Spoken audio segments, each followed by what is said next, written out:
Mainmast Museum in Springdale with owner Pete Parsons, and Pete is going to give us a bit of a tour of some of the things he got put together. Thanks, Pete, for letting us come in today. Oh, you're kindly welcome, sir. Any particular thing that you'd like to look at first, or would you like to start here? Or? Let's start here, and just before we start, just tell us some about some of the things we're going to see. Well, first I started off with a nautical theme, which included boat models and different paraphernalia from schooners and trap skiffs and motorboats in the punt era. So perhaps I can start right here with that if you can follow along with some of the models I've got up here on the wall. These top ones were basically schooners, the shapes of the schooners that were used years ago. This would have been probably an 80 or 90 ton schooner. This one there was a 3-masted schooner, probably about 370, 380 tons. This one there was kind of a unique shaped schooner with a nice long, clean line, so she would have been, a fairly fast boat.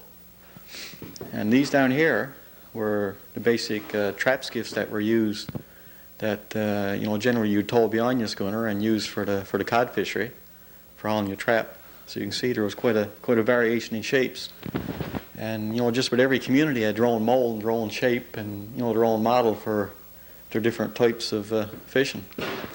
This one is what we call a punt, and then it evolved into what we call a motorboat. And there's a bigger one up behind here, but you can't very well see that one behind the sign. Anything else here in particular? No, we got a washer, what you were saying there. It's quite an interesting little washer. You were saying maybe at the time when this was in force, it might have been the first automatic washer.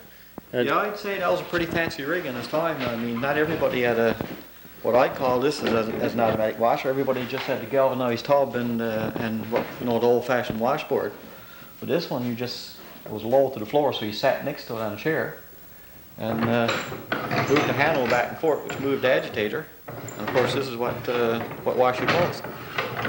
So there were very few of those around, I would imagine. This is the only one I ever seen. Of course, when the clothes was washed, you'd wring it out by hand. Oh, you got any idea what year this was made in? I'd say around 1910, 1920. There's no identification not on this particular one, no. But I would say around that time that they came into being. I got another one similar to that up in the other part of the museum. That one is called the New Century Washer, that came in at the turn of the century. Right. So that one was probably made back, in the late 1800s. But that was a big thing back then. I mean, these were things that were brought in, kind of to celebrate the new century, right, as we're headed for now in another couple of years.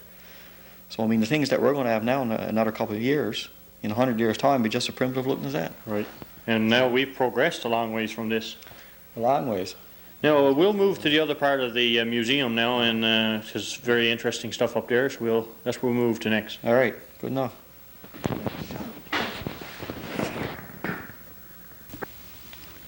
This particular boat up here, that's the one I built. That's a cross. Hand saws, buck saws, different types of tools. Can you tell us a little bit about these? Yeah, some of those are pretty old.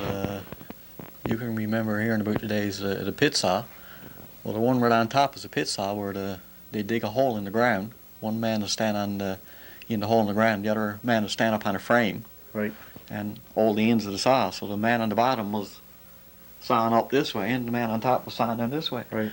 So all those planks that were sawed up way back in those days were cut with a pit saw. Yeah. So you can imagine how tough those men were and how hard they worked. Mm-hmm. They'd be slabbing off planks, some so wide, using for building houses and building schooners and whatever. And the saws below that are, I guess, what they used to call Simon saws, basically a crosscut, for sawing down trees. Right. There's a smaller crosscut here for, just sawing off chunks of wood or whatever. Then there's what they call the frame saw, what they used before, just before the buck saw days. And then some of the other tools, there were more specialized tools for, particularly these right here were used for making barrels. Let me see, this was a barrel making tool. And there was a full set of those. I haven't got all of those displayed on the wall there now, but there's a full set of barrel tools. And then there's the augers, of course, and we got a draw knife and a ulu, and a big Ewan axe, tongs, a couple of old tools and wrenches and saw sets there on the wall. Now these tools, did you collect these over the years, or are these things that was passed down through the ages? You know, some of these were collected, some were passed down through the family, you know, from great-grandfather and grandfather right on down through, and been in storage for years. And, you know, some of the things were donated and given to me. So they were, you know, they were obtained from, you know, several different places. Now Pete, looking around here and seeing all the stuff that you got put together, whatever gave you the idea to do the collecting and put it together as a museum?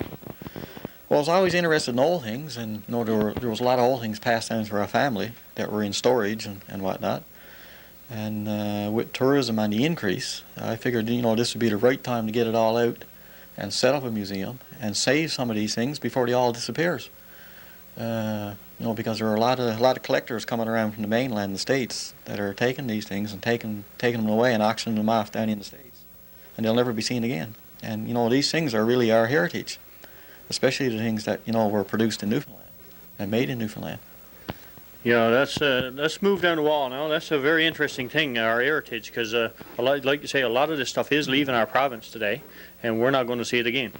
No, we'll never see it again. I mean, it's a whole way of life that's practically disappeared out of the island, and the younger generations now, I mean, they never grew up into it, and a lot of the older people are disappearing, so they won't get the chance, you know, to see how it was done and what it was like back in the old days.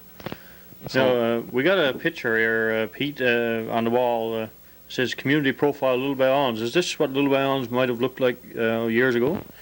Yeah, that's probably exactly what it did look like. I mean, boat building in Little Bayonne was a big thing. And as you can see in some of those pictures that, you know, they were working on schooners, on the deck of schooners, and making a mast. In a couple of those pictures on the right, they were what they were calling haven down schooners to clean their bottom, hauling the schooners right down in the ice and scraping the bottoms off for repairing the plank or whatever. So, I mean, that was just a typical scene from most every small community, I would say, in Newfoundland that you know, was on the coast. Now, we're seeing some lights on there too. Is this the type of lights that was used on the boats back in the older days? Yeah, those are navigation lights, port and starboard lights that would be on the rigging of the schooner, so you could, you know, see the other ship coming in the other direction. And you can see some of the other things here that were used in the fishery, like the trawl in the trawl tub. And of course, the kellic. They're practically disappeared now, but a lot of us can remember the old kellics on stages. Right. And this is what was called a fish glass. If you wanted to look down into the water to see if there was fish in the water, this one originally had a glass in the bottom now, but the glass is gone. You'd hold the bottom in the water and look down through it to see the fish in the water. So that's a pretty interesting affair. Now it'll be called a fish finder. So they had the technology years ago, only it was much simpler. That's right.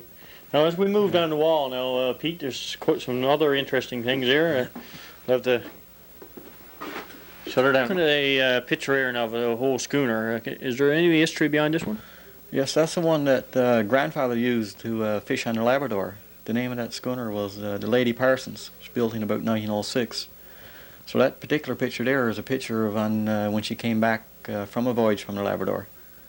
And that was a typical schooner of that era. Now, this here on the wall, what are we calling this? That's what they call a harpoon log. That was towed out from the taffrail of the schooner. The fins on it would spin and register a speed for the boat. So every so often you'd pull that one in and check to see how fast the boat was going or how far you've gone. Oh, so in other words, they didn't have speedometer type things on their boats then? That's what they used to check? No, that was their basic simple technology, the same as the fish finder. The fish glass that you use for seeing the fish was their fish finder, and this was their speed log, what you'd call a speedometer now. Now, right above that, now we got a picture of a whole, it looks like a wheel. Is it a? Yeah, that's the wheel off the Willing Lass, the fishing schooner that father owned, that he fished in for 7 or 8 years down to Belle-Isle. And when Pelly's brought the schooner to Springdale, they converted her, changed her over to motors, and they cut this wheel out of the back of her.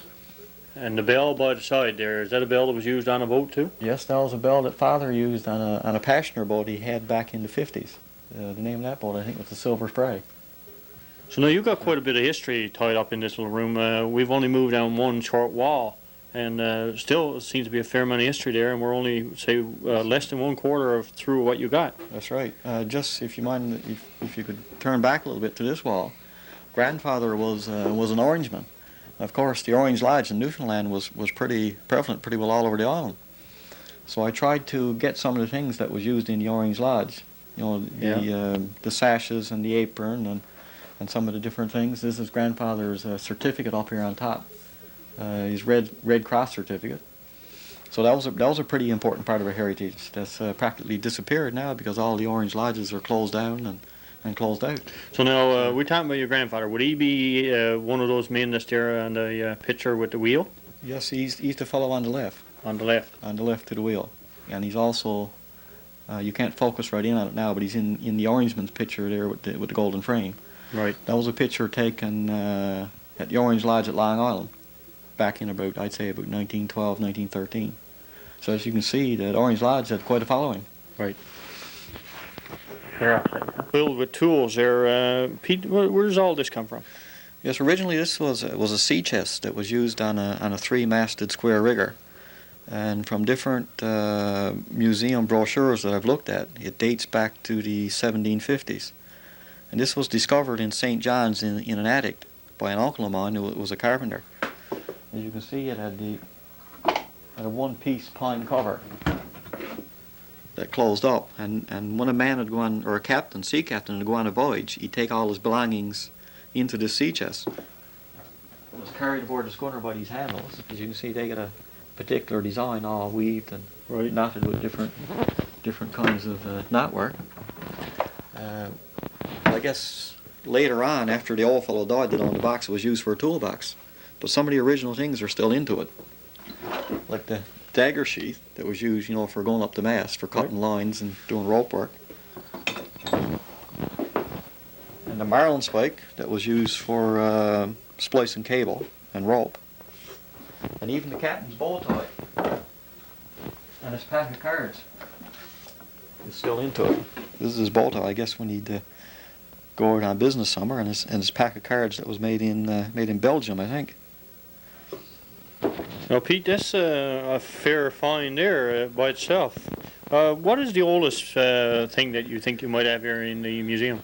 Now, this thing dating to the 750s may be probably the oldest thing that I've got here. But I'm not sure of that, because some of the things that are here could date back that far, but there's no way to verify it. To verify things like this, Pete, what do you have to go through to verify the items that you do have here? By visiting, different museums and looking at things that are verified at a particular date, you can judge that way. Or some of the older fellows that are around can tell you, if it's from this era, right. They can tell you practically how old it is. But it's a hard process sometimes because some of the tools and some of the different things that are here, you can't very well get a date onto it. Now, if we can get Sean to swing to his right there, we're looking at some furniture and a setup there with a bunch of pictures and lamps and that. Where does all this come from? Well, this particular parlor set, it was called at one time, was a parlor set that my grandfather bought his first wife for a wedding present, and it was kept in the family and passed down through. So as you can see, it's still in fair condition. And this was his bookshelf that he used with the books still into it. But most of the pictures and the lamps were all collected from different places. Now, some fine dishes on a shelf to the right over there too. Pete, do they got any memories, or are they just collectibles too? And most of them were just collectibles, that were bought and picked up at garage sales and donated and whatnot, and come from different places. We also have in the picture here a spinning wheel. What's the history behind that one? That spinning wheel was used at Pilley's Island. That was used by the Payne family. That was given to me by the Paynes. Now, go ahead if you. I was going to say this in this corner we've got a gramophone that still works. It's in good condition, so I could do a little demonstration of that one. Yeah, I was also going to mention the it looks like a harp or something over there. Yeah, I had that for quite a while before I figured out what it was. But somebody came in there from the States in the museum. They said that's called a zither. I figured it was an auto harp or some kind of a harp, but they said the proper name of that one was a zither, and apparently they were quite popular at one time. Yeah, matter of fact, I had one of those years ago when I was a young fella. Given to me. Yeah. I guess that was an old one then. No, I don't. It was fairly new, but it was given to me by a aunt of mine, and I don't know where she got it. Yeah. But I believe it did come from the States at the time. Yeah, that could have been, yeah. I'm not sure if I still got that out back at Mom's house or not, but I used to have one. That's why I wondered if it was Yeah. what it was called. And did you call it the zip record, or every so often when the needle would die, you'd have to replace the needle? So the needles come in little cans and boxes. You could.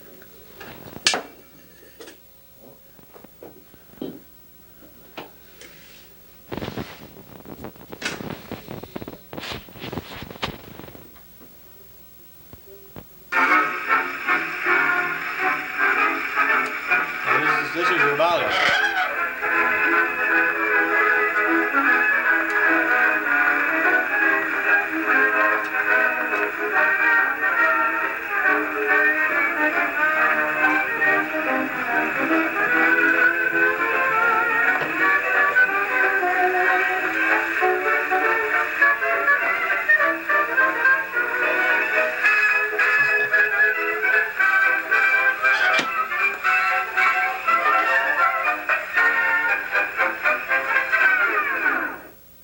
So the higher you want in your volume, the more open you'd... The more open, you'd open these doors more. If you want a low volume, well, you close the doors.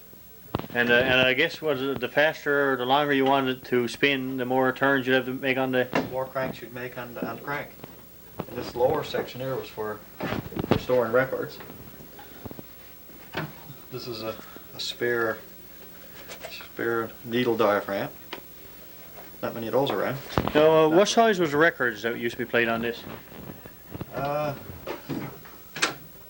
This particular one is this size. And the speed, I'm not sure, but I think most of those old records were 78 speed. Now I got an old Victrola, as you can see on the shelf, is even older. The records were just cut on one side. Right. Old antique clock here. Yeah, that was grandfather's mantelpiece clock that he kept on his mantelpiece, so that would have been in the same parlor as this set that you see. And this would be a gramophone, this would be a Victrola. That one belonged to my Uncle Roll at Pilley's Island. I think that one was made in 1902. And there was a tag on the back of it saying that it not to be sold for any more than $15. For what reason, I don't know. Now, we seem to have quite a display of jugs here. What are these jugs used for? Yeah, these jugs and crocks are my favorite of all the things here in the museum because they're different sizes and different shapes. But a lot of those jugs were used for molasses and rum and, you know, different things that if you want to keep salt beef in something, or these bigger ones were sometimes used for water or making cheese or making beer. But I think most of those were for rum and for molasses. So these jugs now, is this the type that we seen when we were watching the Beverly Hillbillies and we saw Granny? The same thing, yeah, the one with the 3 X's on it, yeah. They'd hold up over their shoulder and drink this way. As you can see, some of those were pretty big. Pretty heavy too. Pretty heavy, yeah. That's what happened to a lot of them. They were broken up. As you can see, a lot of these got chips taken out of them. It was only a miracle that they survived so long. You picking up that static? Collection of different items on these shelves in front of us. Can you tell us some about what's there? Yeah, here in the bottom, I mean, back years ago, there was no plastic buckets and plastic containers like we've got now. So there was all different kinds of containers. Most of them were made out of wood. We'll start off over here, which is the old-fashioned galvanized bucket that was used mostly for bringing, the old fellows can remember bringing turns of water.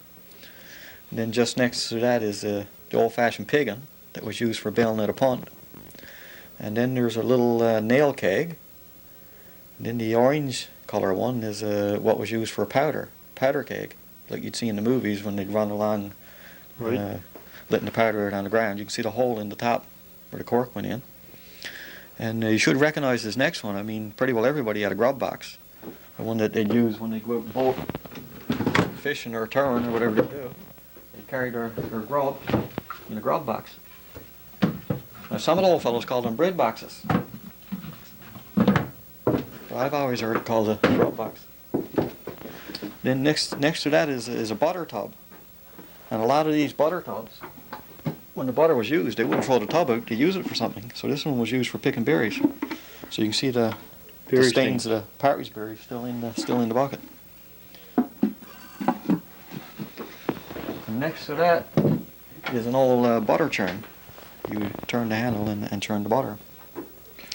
And on the next shelf up is just different types of containers that was used. This was back when we were British. Gas was called petrol. A little gas can. This next galvanized can was used on a Newfie bullet for greasing the train wheels. And this orange container was an American gas can. And this one here was a watering can. I think it was made by the Stones in Little Bay Islands, who were tinsmiths. And they could do pretty well anything with tin. You can see there was a lot of work gone into that one. Yeah. And the next one is of course, a copper kettle and a little galvanized fuel can. And this thing here is pretty interesting. If you don't mind walking in front of your camera, it looks something like a thermos bottle, but when you take it apart, you can see some oakum, which was used for back in the old musket days for stuff in the when you put your powder in, then you put oakum in, then you put your shot in. There's the shot in this compartment and the oakum. And then down below that was different things that was used for filling carriages, if you had a gun that used carriages. So I think this was made by the Stones too at Little Bay Islands. So it's a pretty interesting little container. Yes, it is. Then of course there were the different sizes of measuring jugs for measuring out fuel and gas and whatever. Now over the years, it looks like you've collected quite a few number of bottles, different types of bottles, drink bottles, mason jar type things. Just give us a quick rundown on some of the ones that's here. Yeah, those bottles come from pretty well everywhere. Those bottles, I've bought them at garage sales. People have given to me. I've dug them out of the ground, and a lot of those bottles I've hooked out of the bottom with a long stick with a nail in the end. On the bottom here we got the sealers and mason jars. Now some of those goes back pretty far. The next shelf we got drink bottles. We can pretty well all remember those different types of drinks. But the younger generation now that come in, 14, 15 years old, they can't remember hardly any of those drinks at all, which starts to make me feel like I'm old. Then the next shelf we got beer bottles. Of course, you can see there's many different brands and kinds of beer there that you don't see anymore, especially the Moose brand pale ale that was made in Newfoundland. Then we got the syrup bottles, and until I started collecting syrup bottles, I didn't realize there were so many brands that was used here in Newfoundland. I guess most of the Newfoundlanders is used to Purity right now, is it? Mostly Purity. That's all I ever seen when I was growing up. But of course you got Acme and Sippo and Browning and Harvey. That's syrup that I never seen growing up. And of course you can see they're in pretty strange looking bottles too. Yes, they are. And then of course I got a lot of different types of old liquor bottles. And old medicine bottles, liniment, and old vinegar bottles, and pretty well a mishmash of bottles there. Beef iron wine, you should remember that one. Brick's Tasteless. Well, on the next shelf now, you got quite a different, looks like jugs, but I guess it's actually bottles, isn't it? Those are bottles, yeah. Now a number of different things came in those brown bottles. This first particular one here, that one dates back to the 1800s. Liquid color came in that one.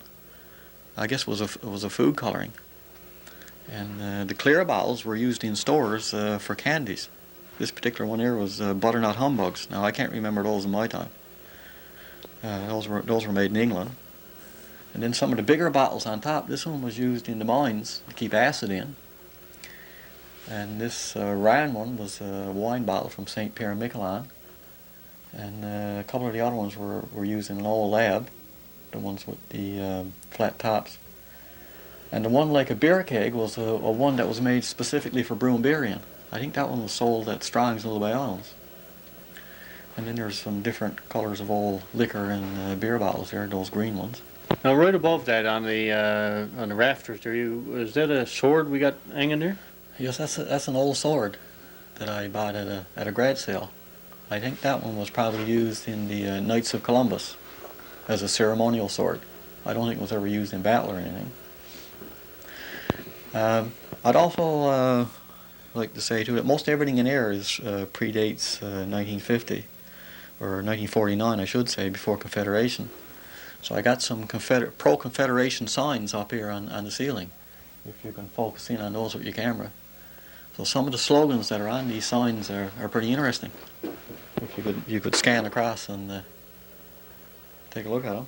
Yeah, Sean, Pete, we're admiring some stained glass windows there. They got any significance? Yeah, that was a typical window that was used years ago in churches. And there was an old church in Leading Tickles that was being repaired. And they took out the old windows and replaced them with new ones. But they ended up in Pilley's Island. So I discovered these windows in Pilley's Island stacked up. And some of the windows were being broken up.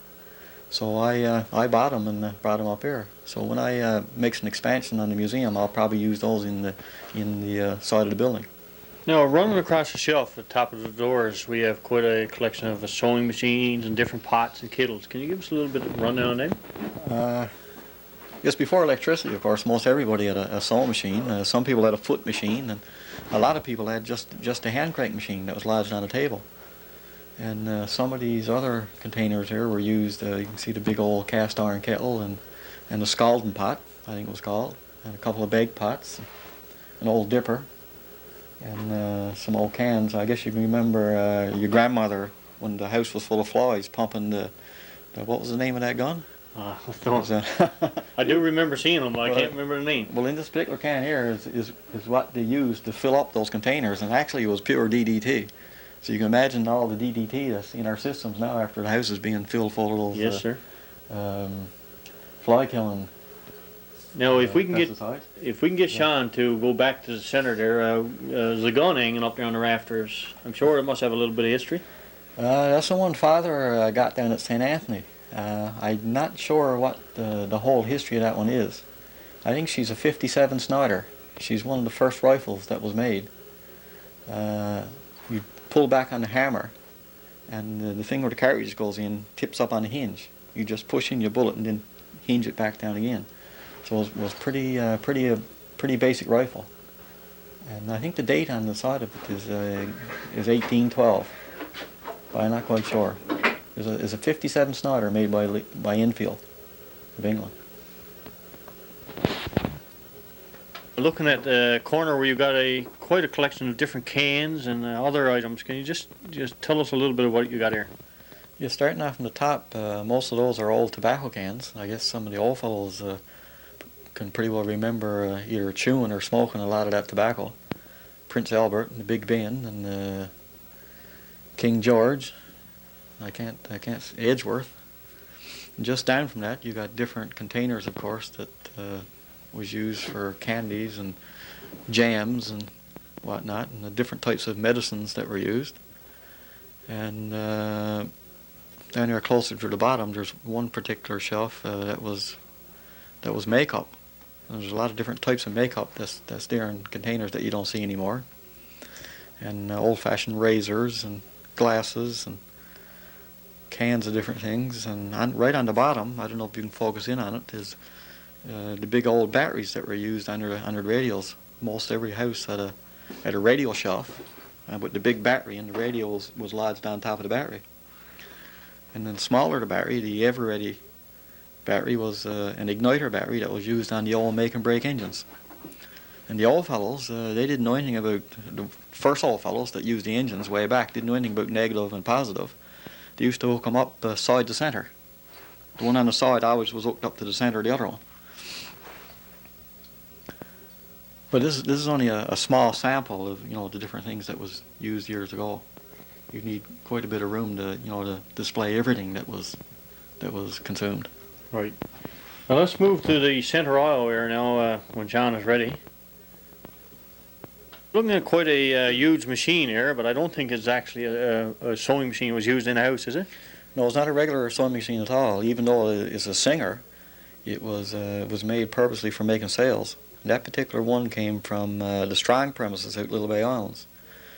And that machine was ran by a gasoline motor. As you can see, the belt on the end ran out to the motor, and there was a clutch system on the bottom that was worked with your knee, and it was used for making sails. As you can see, there's a sail there now under the needle. But this particular sail was sewn by hand. You can see the large stitches. So I would imagine that most of the sails that were made in this area, especially for strong schooners, was made on that machine. I think the last man that used that machine was Lou Locke, I think, from Little Bay Islands. Now, there's a couple of the items in front of her here. I guess that's tools that they use along with it? That was some of the tools that was used in making sails, the hand palm and some of the awls and needles. There's an old can there, Singer sewing machine oil that some of the old fellows perhaps can remember. And I've also got a couple of old books from Strong's Little Bay Islands that shows some of the items that were sold in their stores and who picked up the items and, you know, some of the things that were used years ago. It was pretty fancy writing back in them days. They must have had a lot more time to write things in the book than we have today. Yes, I would imagine that must have been a Monday morning when he came in first in the morning to take the time to write. As you can see here, July the 7th is what now we'd call calligraphy. I mean, that's pretty fancy penmanship. This particular book came from Strong's Little Bay Islands in 1902, and is what they call a day book. So all the items that were purchased were written down in the book, the name of the person and the item and the cost. So as you can see, the writing then was much different than it is now. There were no cash registers with electronics on it back then. There's another book you can see below that, dates back to 1897. You can see some of the unusual writing in that one, some of the different prices and some of the names of the people that lived around back then that are practically disappeared now. So some of those old ledgers are pretty interesting. It looks like every person had a number. Everybody had a number, yeah. That was their account number, I guess. Wednesday, September the 15th.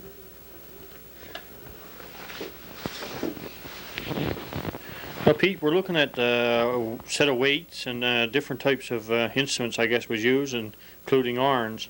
Tell us a little bit about these items. Yeah, this old weighing machine was used years ago. This one is pretty old. As you can see, the weights were ceramic, and the weight was placed in this end, and then of course the peas or beans or goods or whatever was placed in this end, and balanced it out. There's a little piece of tape stuck on the arm that says it was checked by Roy Manuel in 1945. So Roy Manuel was the ranger at that time, and he went around and checked all the weighing machines for accuracy. So that was probably the last time that machine was used. I dare say that machine was well over 100 years old. Now, some of the other items on that table there, what? This particular weight here was used for weighing fish. There was the 7 to 14, the 28 and 56. I've got the frame that was used, but it was too big to set up here in the museum. And these here are seals, this one here and this one, for sealing documents. And this one was used for punching a number on a tin of a rabbit tin cover or a seal tin cover. And these irons, some of these are pretty interesting. You can see the evolution. They're not exactly in the right order now, but you can see the evolution of the iron. This one here was used before the stove was even invented.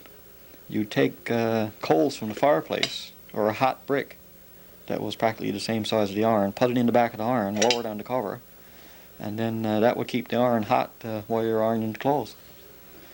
And the next one, we can all pretty well remember this one, the one that was lodged on top of the stove. Then when it got hot, you picked it up with the handle and then used it for iron clothes. And this particular one here was used, I think this one was used, ran by kerosene. Kerosene was put in the tank on the back and then it was pumped up.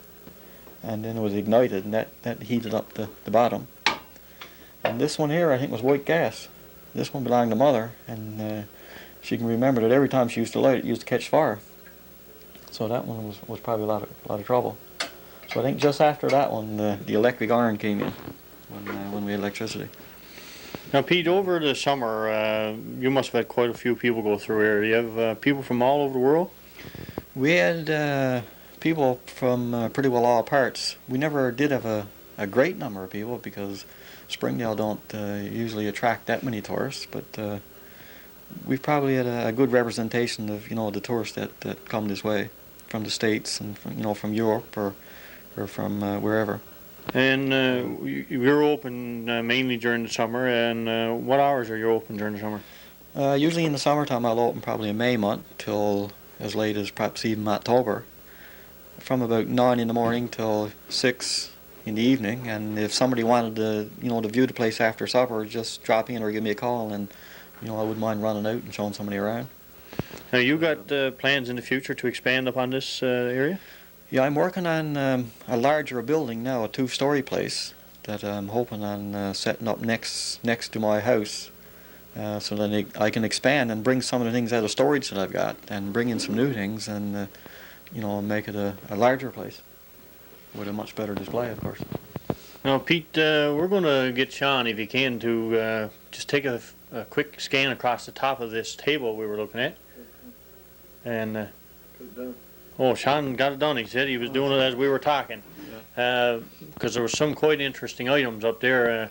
Looks like powder horn kegs and all that stuff. Yeah. And Yeah. I'm not sure what some of the other items were, but it looks like a hammer up there, a whole wooden hammer. Some of these items must have been used, I guess, in the something up there with hooks in. What would something like that be used for? Well, this thing with the hooks, I didn't realize till after I had it for a few months. Old fellow came in, he said, "Look up there." He said, "That's what we used to call a Fairland retriever." And that was used when you were shooting birds and the bird was too far away to get in the water. You'd throw this thing out and hook the bird with the hooks and haul it back in. Now some of the old fellows told me that it was pushed. You'd put it in the water and push it, and it would glide out to wherever you wanted, and then you'd stop it and haul it across whichever way the bird was and hook it that way and haul it in. And of course here, this thing is called a boot lass, I think it was called. So whatever shape your foot was, this thing was carved out, and then the boot was made around it. So if it was a youngster, I mean, every so many years you had to make a new one because the youngster was growing, his foot was changing. So Yeah. I've seen those hung up, 8 or 10 in a bundle, just hanging there from the ceiling. These here are blades from what they call stock skates. These were made into a wooden bottom, and the bottom was tied around your boot. It's an old lock here, and a whole thing for a container for sail needles. An old linseed oil bottle. You can see the linseed oil still stuck around the sides. And the mallet there was used for corking bolts. You can see there's a bit of oakum hanging off it. There's a couple old lanterns. This silver one was used on the Newfie bullet. So that one got a little bit of history with it. Then a little bit farther over you can see a corking iron and another corking mallet and an adze that was used for boat building. The handle is not in it there now. Then there's a shot bag and a powder horn. And next to it is what was used as a brake on a snow sled. A sled that was back in the dog team days. You'd throw this out beyond the sled and then step on it. And the horseshoe would drag in the ice or snow and slow her down. So that was what was used for a brake. And this here is part of a whalebone runner that was used on the sled. A couple of big old keys there. It was used in some of those big old doors. Now, Pete, we only got so much of what you had here. Anybody who's interested in coming in to see it, even in the off season, would you be interested in if they just give you a call, entertaining that type of an idea? Yeah, I don't see any problem at all, especially somebody with an interest that are in this line or like collecting old things themselves. I'm sure they can come on in any time and have a look around. Just give me a call. Now, there's many collectors of this type of stuff across Newfoundland. Do you guys get together and talk to each other about the different items you have, or you just accidentally run into each other every now and then? Mostly it's we just run into each other. You meet at grad sales, or somebody will come to visit the museum, or you go in somebody else's museum. You get together and talk about the different things that are around. But the worst part about it is there are a lot of individual collectors that collect things, but they stay in people's basements and rec rooms, and the general public never get to see them. And a lot of these things are carried away to the mainland and sold to different places, and they disappear, from the public view. And I think that's kind of sad in a way, because most of these things are our heritage, and once they disappear, they're gone forever. Thanks, Pete, for letting us come in and take up some of your time today. I know you must have some things to do. We'll say good night for today, and Hopefully in the future you'll have a lot of people come in that will view this tape and will enjoy what they're viewing and would like to come in and see what else you ever. No problem. Thanks for coming in.